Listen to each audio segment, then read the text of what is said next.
Assalamualaikum warahmatullahi wabarakatuh. Ketemu lagi di channel Insight Box, tempat kita berbagi inspirasi atau insight mengenai bisnis, personal development, ataupun innovation, ataupun hal-hal lainnya yang bermanfaat bagi meningkatkan kualitas kehidupan kita sehari-hari. Nah, pada pertemuan kita kali ini, kita akan sedikit membahas tentang prototyping. Apa sih itu prototyping? Mungkin di pertemuan sebelumnya kita sudah pernah membahas mengenai eh, bagaimana membangun minimum viable product. Nah, minimum viable product atau yang produk yang hanya memiliki fitur utama saja itu merupakan salah satu bagian dari fase prototyping. Ada berapa macam sih prototyping itu dan bagaimana bentuknya itu akan kita bahas di pertemuan kita kali ini. Oke, langsung saja kita share eh, slide-nya. Oke, jadi prototyping itu merupakan suatu bagian dalam pengembangan produk. Jadi ketika kita punya ide, ketika kita sudah mendefinisikan apa sih problem yang dimiliki oleh customer, misalkan, kemudian kita generate beberapa ide atau ideation, maka langkah selanjutnya adalah bukan membuat produk, tapi kita membuat prototyping. Fungsinya apa? Sama seperti ketika kita membahas tentang MVP di video sebelumnya, fungsinya adalah untuk memvalidasi hipotesis kita terhadap solusi yang kita tawarkan akan problem yang dimiliki oleh customer gitu. Jadi kalau misalkan customer punya problem A, kemudian kita analisa, kita buatkan solusinya, kira-kira solusinya B. Nah, itu kan hanya hipotesis yang kita punya. Sebelum kita membuat solusi B ini dalam bentuk yang 100% jadi, untuk mengurangi sampah engineering, kalau istilahnya Steve Blank itu, kita harus melakukan validasi dulu. Validasi hipotesis dari solusi yang kita tawarkan terhadap customer.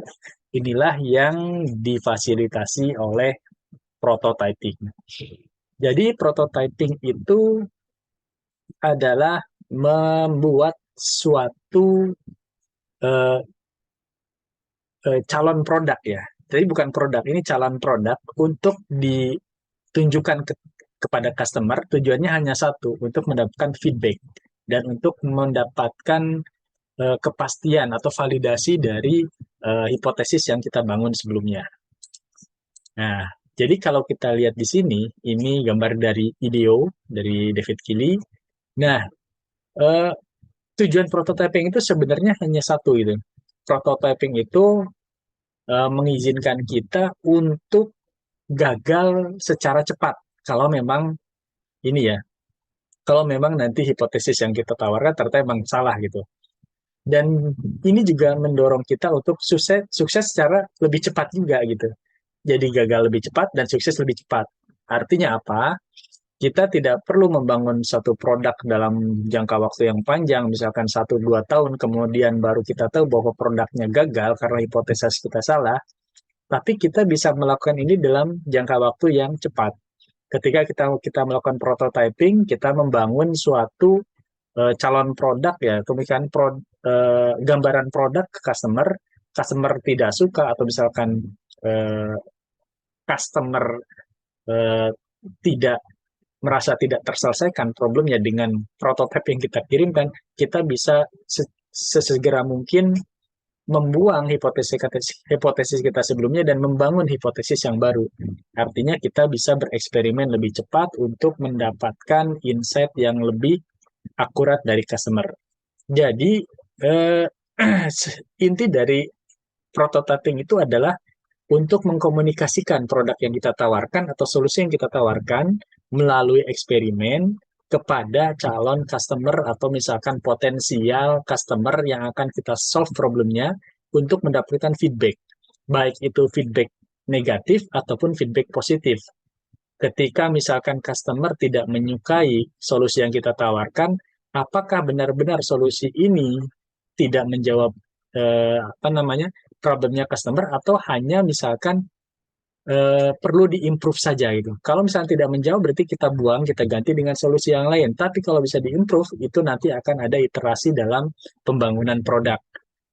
Oke, nah ini contoh prototyping. Kita sejenak lihat videonya.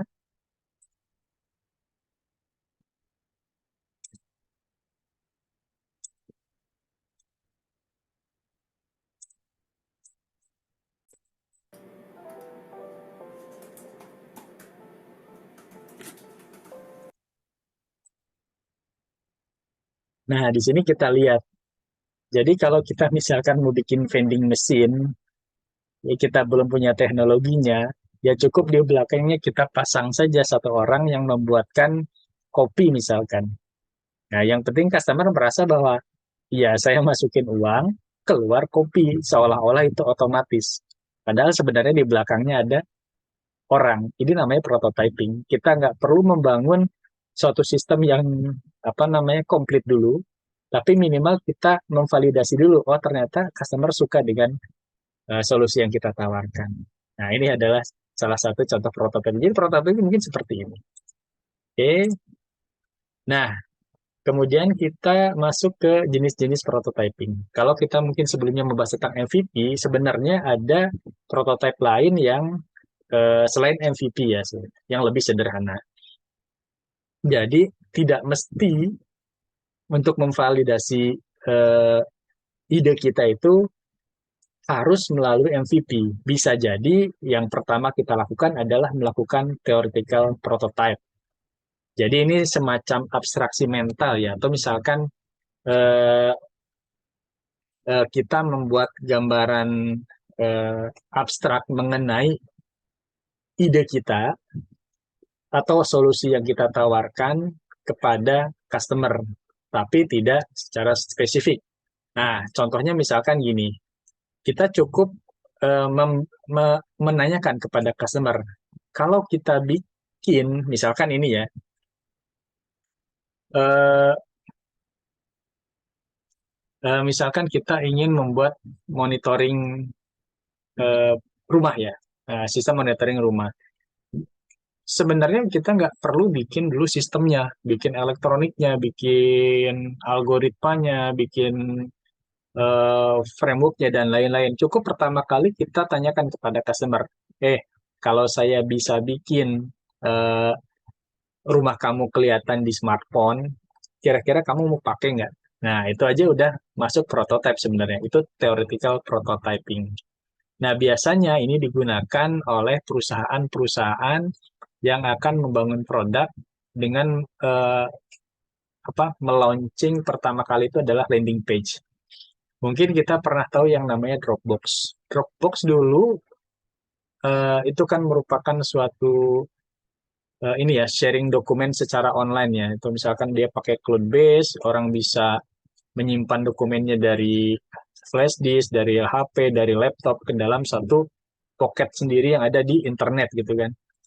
Pain point-nya sebenarnya satu. Jadi si pendiri Dropbox itu seringkali ketinggalan apa namanya USB flash drive-nya di rumah gitu.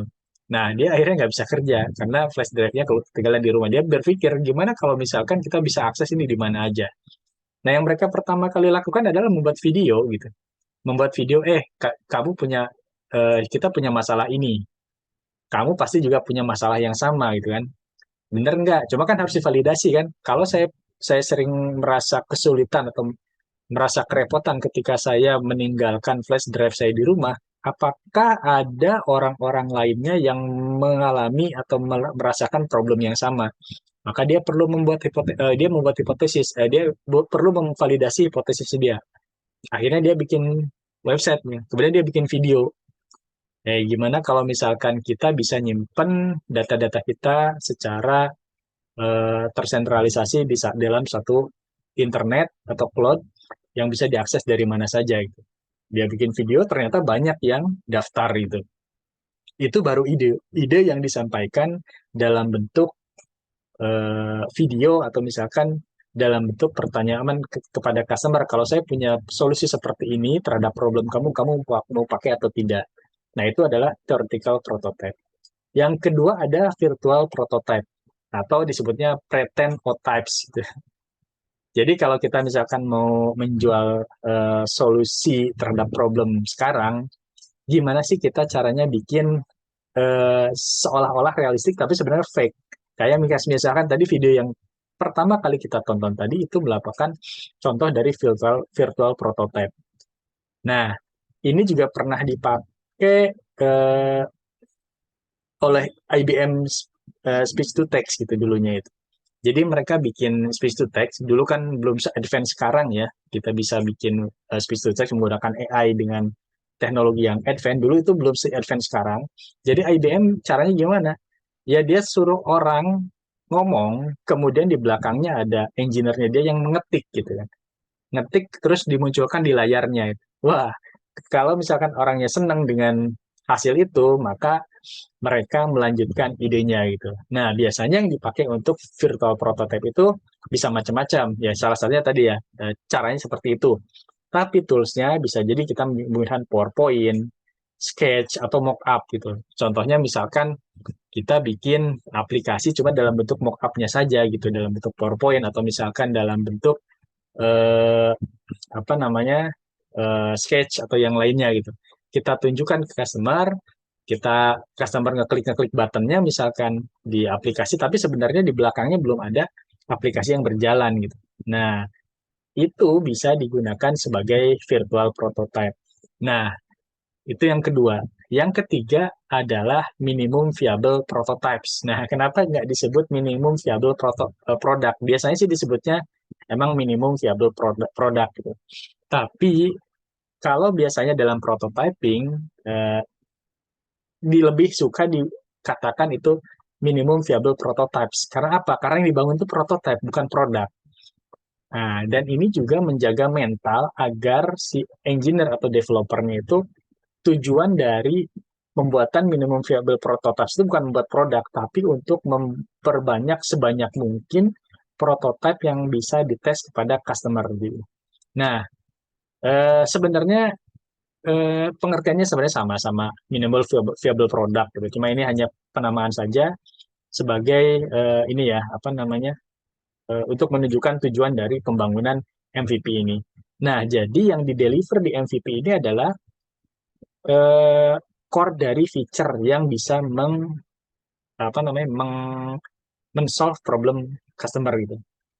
Nah, biasanya hal ini dilakukan untuk melakukan tes secara cepat, ngetes apakah customer suka atau tidak dengan produk yang akan kita deliver atau dengan solusi yang akan kita tawarkan. Nah, yang di deliver itu bukan functionality dari prototipenya atau produknya, tapi value yang dibawa. Ya. Nah, misalkan kalau kemarin kita di MVP cerita tentang deliver value tentang solusi untuk memudahkan customer bergerak dari satu tempat ke tempat yang lainnya. Nah, maka yang kita deliver prototipenya mungkin adalah skateboard. Itu sudah bisa mendeliver satu satu customer dari satu tempat ke tempat yang lainnya. Meskipun produk akhirnya adalah mobil. Nanti akan kita bahas juga di belakang. Nah, tujuan dari MVP itu apa? Ya ini sama sebenarnya seperti tujuan dari prototyping, cuma ini lebih real biasanya. Oke, misalkan customer sudah suka dengan theoretical prototype. Ya, saya mau misalkan. Saya mau kalau ada aplikasi yang bisa mengamati rumah saya dari HP. Yang kedua, si developer bikin misalkan mock-up-nya di PowerPoint atau yang lainnya. Customer bisa klik-klik-klik. Nah, itu yang kedua. Kemudian si developer bikin lagi minimum viable produknya. Nah, mungkin dia cuma bikin aplikasi yang bisa nunjukin bahwa dia bisa connect meskipun hanya dari satu ini ya, satu CCTV misalkan, dan cuma ada satu button, tapi kita diklik dia langsung bisa lihat rumahnya dia. Belum ada button-button yang lainnya untuk misalkan nge-record atau misalkan untuk ngomong atau misalkan untuk apa namanya motion detection dan lain-lain itu belum ada. Hanya misalkan ngeklik satu button terus tiba-tiba muncul rumahnya orang itu di aplikasinya dia. Nah, itu adalah core feature-nya. Jadi seperti itu ketika customer senang, nah itu kita namakan minimum viable prototypes. Kenapa prototypes? Karena bisa jadi customer nggak senang, maka kita buat prototipe lainnya gitu. Nah, yang terakhir adalah minimum awesome product. Jadi kalau tadi customer suka dengan solusinya, kalau di minimum awesome product itu tujuannya customer nggak bisa pindah ke solusi lain. Jadi kalau misalkan sudah kita kasih apa namanya eh, contoh produknya ke customer, maka customer nggak mau lagi pindah ke produk-produk lain yang ditawarkan atau misalkan ke solusi yang lainnya. Nah, misalkan kalau di sini contohnya itu adalah iPod atau iPhone ya. Pertama kali iPhone diluncurkan kan dia ya nggak sebagus yang sekarang kan. Ya besok dengan segala keterbatasannya gitu ya. Tapi ketika ada iPod misalkan customer langsung pindah dari Walkman misalkan. Customer langsung pindah dari apa namanya produk lainnya yang sejenis meskipun fungsinya sama gitu. Padahal iPod-nya juga masih fungsinya sederhana gitu. Nah, misalkan contohnya seperti itu. Ketika customer itu merasa bahwa eh, produk yang kita tawarkan atau calon produk yang kita deliver itu sangat membantu menyelesaikan problemnya mereka dan mereka nggak bisa pindah ke lain hati, maka itu dinamakan minimum awesome produk atau eh, MEP namanya itu. Oke, itu 4 tahapan prototyping. Nah, selanjutnya kita lihat di sini, ini contohnya. Jadi kalau kita pernah mengenal framework design thinking, ada understand, observe, define, ideate. Di sini ada prototyping dan test. Nah, di sini tujuannya apa? Tujuan dari prototyping itu adalah membangun produk yang bisa dilihat, dipegang, atau misalkan dibayangkan gitu. Jadi divisualisasikan, kemudian dites. Nah, ini contohnya adalah produk digital, cuma dia masih menggunakan kertas ya untuk memvisualisasikannya ke customer. Minimal dia ada objeknya gitu yang bisa ditunjukkan. Nah, ini contohnya juga misalkan kita membangun aplikasi. Nah, kita bikin aja di gambar seperti ini, apakah customer suka atau enggak gitu. Dengan konsep seperti ini. Atau kalau misalkan kita pernah dengar Palm Pilot, nah mungkin yang sekarang jarang jarang orang tahu ada Palm Pilot. Jadi Palm Pilot itu kan pertama kali gadget yang bisa apa namanya eh, mengorganize semua ini ya apa email dan lain-lain. Nah dulu si pendiri Palm Pilot ketika akan membuat produknya, dia selalu membawa prototipenya. Prototipenya itu apa? Prototipenya itu ini, jadi kotak seperti ini, seperti HP, tapi dalam apa namanya dibuat dari kayu gitu. Nah itu seolah-olah prototipenya dia.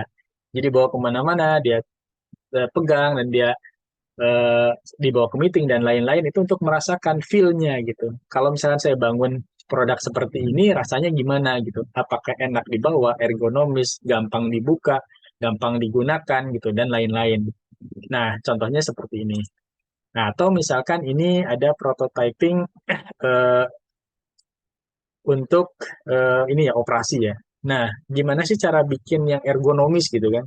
Dia nggak langsung bikin produknya, tapi gampangnya itu dia pakai produk seperti ini, pakai jepitan rambut, pakai apa ini ya? Ini mungkin spidol ya dan lain. Yang penting dia bisa menunjukkan value-nya. Value-nya itu enak dipakai atau enggak, enak dipegang atau enggak. Akhirnya solusi akhirnya adalah yang di bawah sini. Ini adalah produknya, ini adalah prototipenya. Nah, jadi tujuannya tadi kan pertama prototipe itu adalah untuk membangun conversation ya dengan si customer itu. Ketika dibangun conversation, dia pasti ada feedback dari customer. Oh, kalau bentuknya kayak gini nggak enak nih dipegangnya misalkan. Itu minimal bisa menunjukkan seperti itu dulu. Nah, contoh paling ekstrim adalah mungkin Google Glass ya. Meskipun ini adalah inovasi yang salah satu inovasi yang gagal kalau kita eh, lihat di video-video sebelumnya mengenai inovasi. Nah, pertama kali tim Google membangun Google Glass itu, dia tidak langsung membuat kacamata gitu untuk prototypingnya. Mereka membuat dalam sehari, bisa bisa membuat prototyping dalam sehari untuk Google Glass. Nah, contohnya seperti ini. Pertama, mereka bikin pakai hanger. Hanger itu gantungan baju ya. kemungkinan dipakai sheet protector, sambungin ke notebook untuk mengetes ya bahwa oh saya bisa, kalau saya misalkan cantolin ini di telinga, kemudian saya lihat ke sheet protector ini kira-kira nanti akan kita lihat di Google Glass tuh. Ini yang pertama. Kemudian kedua tambah tambah ini apa tambah lebih kompleks, cuma tetap masih pakai alat-alat yang sederhana gitu. Pakai coat hanger, whiteboard, kemudian pakai fishing line, hairband dan lain-lain. Nah, di belakangnya dia bahkan pakai chopstick apa sumpit ya. Ya, untuk present dan untuk apa namanya? Menggunakan presentasi clicker gitu untuk mindah-mindahin ini gambarnya gitu seperti itu. Nantinya lagi dia pakai eh, kawat biasa gitu. Ini prototyping ketiga. Jadi menggunakan material yang ada untuk mempercepat belajar ya, learning rate-nya biar lebih cepat gitu kan. Kemudian pakai paper, kemudian dia pakai apa namanya clay tanah liat ya, tanah liat untuk membangun prototyping si Google Glass ini. Jadi sesederhana ini adalah prototyping prototyping pertama gitu.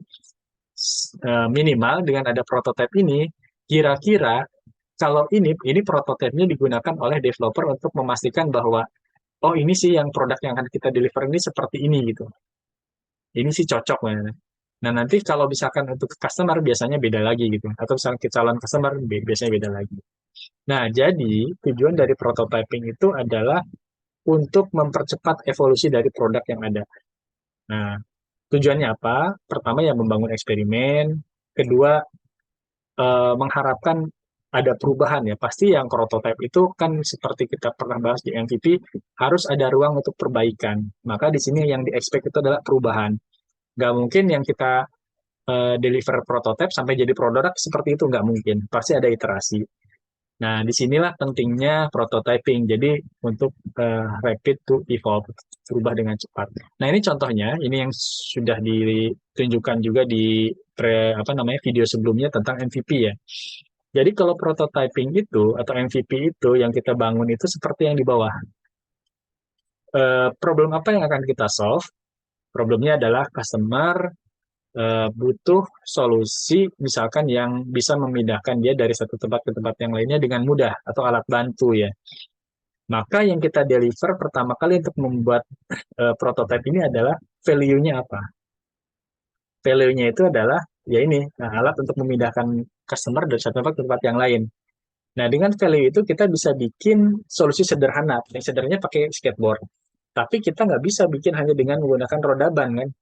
Nah, kalau kita berpikirnya produk, maka bisa jadi yang prototipe itu adalah bagian dari produknya. Bukan itu sebenarnya yang bagi. Jadi prototipe itu adalah value yang akan kita deliver gitu kan.